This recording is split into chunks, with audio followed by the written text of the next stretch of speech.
से मैं आप सभी का हार्दिक स्वागत करती हूँ। छात्रों, मेरा नाम है वाघेला पायल और आज हम जिस टॉपिक की चर्चा कर रही हैं वो टॉपिक है कक्षा 8 का विषय हिंदी, जिसका विषयांक है यानी कि एकम है अंतरिक्ष परी सुनीता विलियम्स।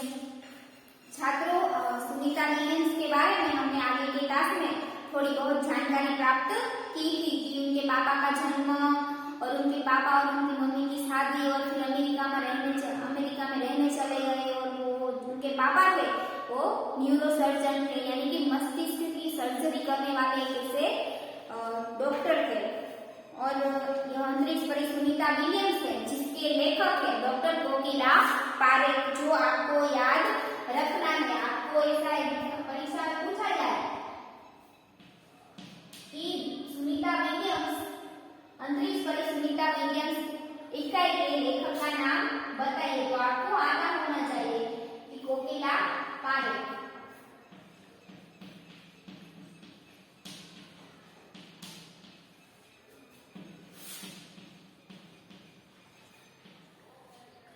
कोकिला पारेख तो वो है हमारी अंतरिक्ष परी सुनीता विलियम्स की अच्छी सी लेखिका। तो छात्रों, हम जानते हैं कि आज की जो स्त्री है, स्त्री सशक्तिकरण के बारे में तो आप सभी जानते ही हो कि आज की जो नारी है वो सभी क्षेत्रों में सबसे आगे है। कोई भी क्षेत्र में आप जाओ तो आपको नारी की विशेषता आपको देखने को मिलेगी ही मिलेगी। तो छात्रों, आप जानते हैं कि विभिन्न क्षेत्रों में देश का नाम रोशन करने वाली कई सारी ऐसी महान स्त्रियां हो चुकी है और है भी। तो हम थोड़ी उनकी माहिती प्राप्त करते हैं। बुद्धि, प्रतिभा और योग्यता केवल मनुष्य पुरुषों का ही अधिकार नहीं है। बुद्धि, प्रतिभा और योग्यता पर केवल पुरुषों का ही अधिकार नहीं है, लेकिन महिला भी प्रत्येक क्षेत्र में अपना नाम उजागर कर सकती है। ऐसा कहा जाता है, पहले के समय में ऐसा कहते थे कि स्त्री है तो उसको क्या करना है, सिर्फ घर का काम ही करना है। लेकिन आज की जो नारी है, कोई भी क्षेत्र में आप जाओ तो नारी आपको हर क्षेत्र में आगे मिलेगी। प्रत्येक क्षेत्र में अपना नाम आज स्त्री ने उजागर किया है, जागरूक किया है। आज वे ऊंचे से ऊंचे पद पर आसीन है। आज की जो नारी है वो ऊंचे से ऊंचे पद पर आज आसीन है। इस समय श्रीमती प्रतिभा पाटिल भारत के राष्ट्रपति पद का गौरव बढ़ा रही है। राष्ट्रपति पद पर जो है वो प्रतिभा पाटिल जो स्त्रियों का गौरव बढ़ा रही है। इसके पहले श्रीमती इंदिरा गांधी भारत के प्रधानमंत्री के रूप में नाम कमा चुकी है। भारत की प्रधानमंत्री के रूप में इंदिरा गांधी ने भी अच्छा सा नाम कमाया था। संगीत के क्षेत्र में लता मंगेशकर और आशा भोसले आज भी सारे विश्व में लोकप्रिय है। कोई भी क्षेत्र में आप जाओ, राजकीय क्षेत्र में जाओ, संगीत क्षेत्र में जाओ, औद्योगिक क्षेत्र में जाओ या फिर शैक्षणिक क्षेत्र में जाओ, आज की जो नारी है वो सभी क्षेत्रों में आगे बढ़ चुकी है। जैसे कि संगीत क्षेत्र में लता मंगेशकर और आशा भोसले ने भी अपना अच्छा सा नाम उसमें दिया है और विश्व में लोकप्रिय भी हुई है। उनके सारे गीत आप सुनोगे, यूट्यूब में आप सर्च करोगे कि लता मंगेशकर के सॉन्ग, तो आपको बहुत अच्छे से लता मंगेशकर और आशा भोसले के अच्छे से सॉन्ग आपको सुनने मिलेंगे। मेरा मत है कि पुरुषों की तरह महिला भी प्रत्येक क्षेत्र में भारत का नाम रोशन कर सकती है। हम जानते हैं कि आज की जो स्त्री है, नारी है, वो भी प्रत्येक क्षेत्र में यानी कि हर एक क्षेत्र में पुरुषों के साथ अपना नाम रोशन कर सकती है। केवल पुरुष ही अपना नाम रोशन नहीं कर सकते, लेकिन स्त्री भी भारत का, हमारे देश का नाम रोशन कर सकते हैं। तो अंतरिक्ष परी सुनीता विलियम्स जो हमारे भारत का अच्छा सा नाम उसने रोशन किया है, वो मूल भारत की नहीं थी, लेकिन उनका जो वो भारत की नागरिक नहीं थी, लेकिन उनके जो पिता थे वो यहाँ, उनका जन्म भारत में हुआ था यानी कि गुजरात के एक मेहसाणा जिले के चुलासन गांव में उनका जन्म हुआ था और वो एक न्यूरोसर्जन है। उसके बाद वो अमेरिका चले जाते हैं और वहां पर अच्छे से न्यूरोसर्जन होते हैं और वहां पर जो उर्सबाइन बोनी नाम की स्त्री यानी कि युगोस्लाविया नाम का जो देश है, राज्य है, और वहां की जो बोनी बहन बोनीना की लड़की के साथ वो शादी कर लेते हैं और उनके बाद उनके 3 संतान होते हैं। कौन कौन से? और उनमें से एक सबसे छोटी वो थी सुनीता विलियम्स। लेकिन सुनीता विलियम्स तो उनका पहले तो वो सुनीता पंड्या थी, लेकिन उसके बाद उनकी शादी होती है तभी वो सुनीता विलियम्स बन जाती है। तो अब हम जहाँ तक पहुंचे थे वो है पेज नंबर 17 पर। हम जो आखिरी का जो पैराग्राफ है वहां पर हम पहुंचे थे। आप सब अपनी पाठ्य पुस्तक निकालिए। सुनीता ने खास मित्र, हम जानते हैं कि सुनीता विलियम्स जब छोटी थी यानी कि 6 साल की थी तभी उन्होंने अमेरिकी यात्री नील आर्मस्ट्रांग को चांद की धरती पर उतरते हुए देखा था। 6 साल की जब सुनीता थी तब उसने अमेरिकी यात्री नील आर्मस्ट्रांग को चांद की धरती पर उतरते देखा था और तभी से उन्होंने मन में निश्चय कर लिया। 6 साल की बच्ची थी फिर भी उसने तभी से निश्चय किया कि मैं भी इस तरह से अच्छा सा नाम रोशन करूंगी, अपना नाम बनाऊंगी। और फिर वे इसी प्रकार की शिक्षा प्राप्त करती है और वो पायलट बनती है। उसके बाद वो धीरे धीरे अंतरिक्ष जाने की तैयारी भी करती है और उनका चयन भी हो जाता है।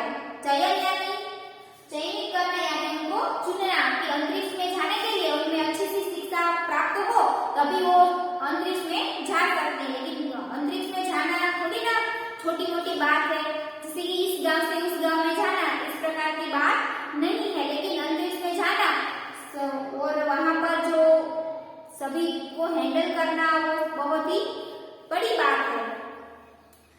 तो सुनीता ने खास मित्र और सहाध्यायी माइकल विलियम्स से शादी की और सुनीता पंड्या से सुनीता विलियम्स बनी। सुनीता ने जब वो जो उनके मित्र, उनके खास मित्र था, उनका खास मित्र और सहाध्यायी यानी सहपाठी, साथ में पढ़ने वाला, उनके साथ पढ़ने वाला जो लड़का था, जो उनका अच्छा सा मित्र था, दोस्त था, उनके साथ उनका नाम क्या था? माइकल विलियम्स, जिनके साथ वो शादी कर लेती है। सुनीता पंड्या से वो सुनीता विलियम्स बन जाती है। माइकल विलियम्स ने सुनीता की सिद्धि में अच्छा सा साथ देते हैं। जो सुनीता विलियम्स जो है वो अपने सहपाठी यानी कि अपने जो अपना अच्छा सा जो दोस्त था उसके साथ वो शादी कर लेती है, जो उसके साथ पढ़ता था। और शादी करने के बाद जो सुनीता पंड्या थी वो उसकी सरनेम तो अब बदल जाएगी शादी होने के बाद, तो सुनीता पंड्या से सुनीता विलियम्स बन जाती है। और जो माइकल विलियम्स थे सुनीता विलियम्स के पति, तो भी उनकी सिद्धि में अच्छा सा उनको साथ देते हैं। सुनीता को अंतरिक्ष परी बनाने में कल्पना चावला ने ही प्रेरणा स्रोत का काम किया है। प्रेरणा स्रोत यानी प्रेरणा देने वाला, जिससे उनको प्रेरणा मिल सके उस प्रकार। सुनीता को अंतरिक्ष परी बनाने में कल्पना चावला ने ही प्रेरणा स्रोत का काम किया है और उनको कल्पना चावला के द्वारा ही अच्छी सी प्रेरणा मिली है। पिछले 8 वर्षों में अंतरिक्ष यात्रा पर जाने वाली भारतीय मूल की दूसरी महिला सकुशल वापसी से लोगों में राहत की सांस लेती है। 8 वर्षों के जब कल्पना चावला तो अंतरिक्ष में जाती है, वो भारत की प्रथम महिला अंतरिक्ष यात्री थी। कल्पना चावला जो अंतरिक्ष में जाती है लेकिन अंतरिक्ष में से वापस वो आ नहीं सकती, वहां पर उनकी मृत्यु हो जाती है और आज तक उनका कुछ भी पता नहीं चला। लेकिन भारत की दूसरी महिला अंतरिक्ष यात्री जो सुनीता विलियम्स है, जो 8 वर्षों के बाद वहां से अंतरिक्ष पर जाने के बाद वो वापस सकुशल यानी कि अच्छी से वो वापस आ जाती है। तो सभी जो लोग हैं भारत के सभी लोग बहुत ही अच्छे से राहत की यानी कि सुकून की सांस ले सकते हैं। उन्होंने सब, क्योंकि अंतरिक्ष में पहले जाने वाली कल्पना चावला अंतरिक्ष में गई तो थी लेकिन वहां से वापस नहीं आ सकती। इसी के कारण सभी को अंदर ही अंदर ऐसे विचार आते होंगे कि अगर सुनीता विलियम्स जाएगी तो वापस आएगी या नहीं आएगी ये तो नहीं पता। लेकिन जब सुनीता विलियम्स वापस आती है तो सभी लोगों ने राहत की सांस लेते हैं। अपनी वापसी के समय उन्होंने कहा था कि नासा के अभियान में कल्पना के साथ काम करना बेहद सुखद अनुभव था। यह जो सुनीता विलियम्स जब वापस आई तो उन्होंने कहा कि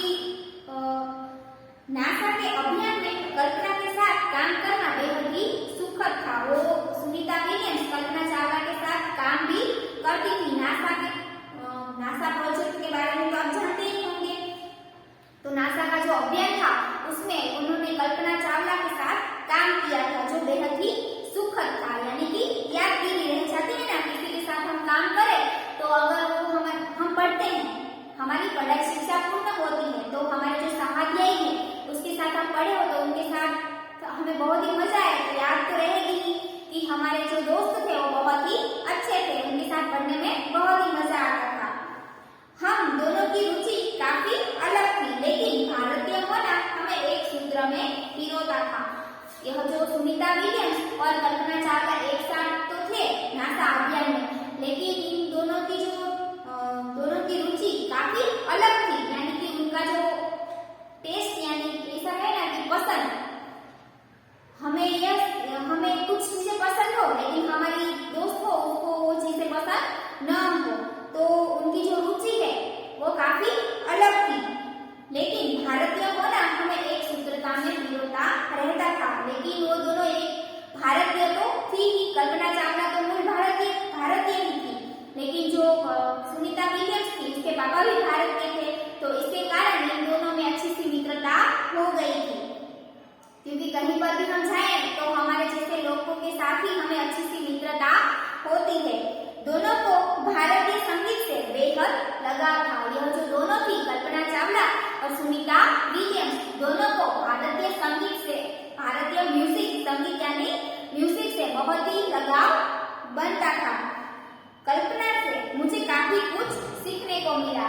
सुनीता विलियम्स कहती है कि कल्पना चावला से मुझे काफी कुछ, बहुत कुछ मुझे उनसे सीखने को मिला, क्योंकि हम किसी के साथ रहते हैं तो उसके जो गुण होते हैं वो हमारे में आते हैं, क्योंकि अगर हम उसके साथ रहेंगे तो उनकी जो अच्छी अच्छी बातें हैं वो हमारे अंदर उतरेगी। जून 1998 में सुनीता को नासा के लिए चयनित किया। हम जानते हैं कि चयनित यानी चुनना। जून 1998 में सुनीता को नासा के लिए चुना जाता है। अगस्त 1998 में उन्होंने नासा में प्रशिक्षण प्रारंभ किया। नासा में उनको प्रशिक्षण यानी शिक्षा उन्होंने 1998 अगस्त में उन्होंने शिक्षा प्राप्त करना शुरू किया। कड़े प्रशिक्षण के बाद सुनीता खुद अंतरिक्ष यात्रा के लिए तैयार हो गई। बहुत कड़े यानी बहुत कठिन परिश्रम के बाद वो अंतरिक्ष में जाने के लिए तैयार हो जाती है। सुनीता बताती है कि अंतरिक्ष स्पेस स्टेशन में जिंदगी आसान नहीं है। सुनीता बताती है यानी कि वो कहती है, क्योंकि यह जो इकाई है उसमें सुनीता विलियम्स जब वापस आती है तो उसके जो अनुभव उनको हुए कि अंतरिक्ष में जाने से पहले उन्हें किस प्रकार की शिक्षा प्राप्त की और खुद क्या क्या उनको करना पड़ा, उन सभी के बारे में यह इकाई हमको सिखाता है। तो सुनीता विलियम्स बताती है कि अंतरिक्ष स्पेस स्टेशन में जिंदगी आसान नहीं है। अंतरिक्ष का जो स्पेस स्टेशन है उसमें हमारी जिंदगी वो आसान नहीं है, बहुत ही कठिन है। खाने से लेकर नहाने तक यहाँ सब कुछ कठिन है। वो कहती है कि खाने से लेकर नहाने तक सब कुछ बहुत ही कठिन है। लौटने में मुश्किल होती है। जब वहां से लौटते हैं तो बहुत ही मुश्किल होती है। आरंभ में चलने में फिरने में दिक्कत होती है, यानी मुश्किल होती है। शुरुआत में हम कहीं पर भी जाए तो दिक्कत तो होगी, दिक्कत यानी तकलीफ तो होगी ही, लेकिन धीरे धीरे वहां पर हम सेट हो जाते हैं। हम नई स्कूल में जाए तो पहले दिन तो हमें किसी के साथ अच्छे से लगाव तो होगा ही नहीं, कोई हमें पहचानता भी नहीं, तो हमें किसी के साथ बातचीत करने में भी अच्छा नहीं लगता। लेकिन धीरे धीरे जैसे जैसे दिन बीतते हैं और अच्छी तरह से हमको सब लोगों में रुचियां बढ़ जाती हैं और हम सभी लोगों में लगाव बढ़ जाता है।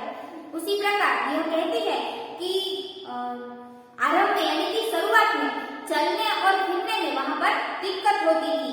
हड्डियां कमजोर हो जाती थी, हमारे शरीर की जो हड्डियां है वो कमजोर होने लगती थी। दिमाग तैयार होने में समय लगाता था। हमारे अंदर दिमाग जो है वो विचार करता है। कोई भी कार्य हमें करना है तो पहले हमें मगज कहता है किस प्रकार का कार्य करना है। इसी प्रकार सुनीता कहती है कि हमारा जो दिमाग है वो काम करता है, लेकिन बहुत ही धीमे धीमे समय लगाता है। सुनीता ने खुद को अंतरिक्ष प्रशिक्षण लेकर तैयार किया था। सुनीता ने अंतरिक्ष प्रशिक्षण यानी कि अंतरिक्ष जाने के लिए पहले तो उन्होंने ऐसी अच्छी से शिक्षा प्राप्त की, उसके बाद वो तैयार होती है। वैज्ञानिक तकनीक भरे व्याख्यान, रूस में रहकर अंतरिक्ष कार्यक्रम तथा उनके यान आदि के बारे में कहीं पर भी जाए तो हम पूर्व तैयारी तो पहले ही करके जाते हैं। जैसे कि हम कहीं पर प्रवास में जाए तो उसके वहां पर हमें क्या पहनना है, कैसे करना है, कैसे खाएंगे, क्या खाएंगे, उस प्रकार का सभी का हम पहले निश्चय कर लेते हैं, यानी कि पूर्व आयोजन कर लेते हैं। उसी प्रकार जो सुनीता विलियम्स थी वो तो अंतरिक्ष में जाने वाली थी, तो वहां पर तो उनको बहुत सा अच्छी से पूर्व शिक्षा प्राप्त करनी पड़ती, यानी कि पूर्व आयोजन तो करना ही पड़ता। तो उसी प्रकार वो अच्छी तरह से पूर्व आयोजन कर लेती है, प्रशिक्षण प्राप्त कर लेती है। उनके गोताखोरी में अनुभव होने वाली भारहीनता से स्पेस को प्रशिक्षण में सहायता प्रदान की। गोताखोरी यानी गहरे समुद्र में डुबकी लगाना, वो पहले गहरे समुद्र में डुबकियां लगाती थी, जो उनको स्पेस में यानी कि जब वो अंतरिक्ष में जाती है तो वहां पर उनको बहुत ही उनसे मदद मिलती है। अगर उनको पानी में डुबकियां लगाना नहीं आता होता तो वो अंतरिक्ष में नहीं जा पाती। अंतरिक्ष यात्रा के संदर्भ में बहुत सी वैज्ञानिक जानकारियां और मुश्किलों के बारे में जाना। उन्होंने अंतरिक्ष यात्रा की तो वहां पर वैज्ञानिक जानकारियां भी बहुत सी प्राप्त की और मुश्किलों के बारे में भी उन्होंने बहुत ही जानकारी प्राप्त की कि मुश्किलें किस प्रकार की होती है। और यहाँ पर देखो कि खतरों से खेलना, वो जो वहां पर जाती है तो वहां पर बहुत सारा खतरा तो होगा ही, तो वहां पर खतरों से वो खेलती है। तो मुहावरा है खतरों से खेलना, भयावह परिस्थितियों का सामना करना, और जिसका दूसरा अर्थ है कि खतरनाक परिस्थितियों का सामना करना। और यहाँ पर मुहावरे का वाक्य में प्रयोग भी किया गया है कि समुद्री यात्रियों को खतरों से खेलना पड़ता है। तो समुद्री यात्री जो होते हैं उनको खतरों से खेलना पड़ता है, क्योंकि अवारनवार वहां पर बहुत से ऐसे बड़े बड़े तूफान होते हैं तो उनको सामना करना पड़ता है। उसी प्रकार यह जो सुनीता विलियम्स अंतरिक्ष में गई थी तो वहां पर भी उनको कई सारे ऐसे मुश्किलों का सामना करना पड़ा था। तो छात्रों, आज मैं यहीं तक यही रखती हूँ, आगे का हम आगे के क्लास में चर्चा करेंगे। और छात्रों, कल आज आपकी एकम कसौटी है, तो छात्रों अच्छी तरह से एकम कसौटी लिखना, सभी उत्तर अच्छी तरह से लिखना, और जब आप 16 तारीख को पेपर सबमिट करने आए तो साथ ही साथ अपना होमवर्क का चुपड़ा भी लेते आना। तो मैं आज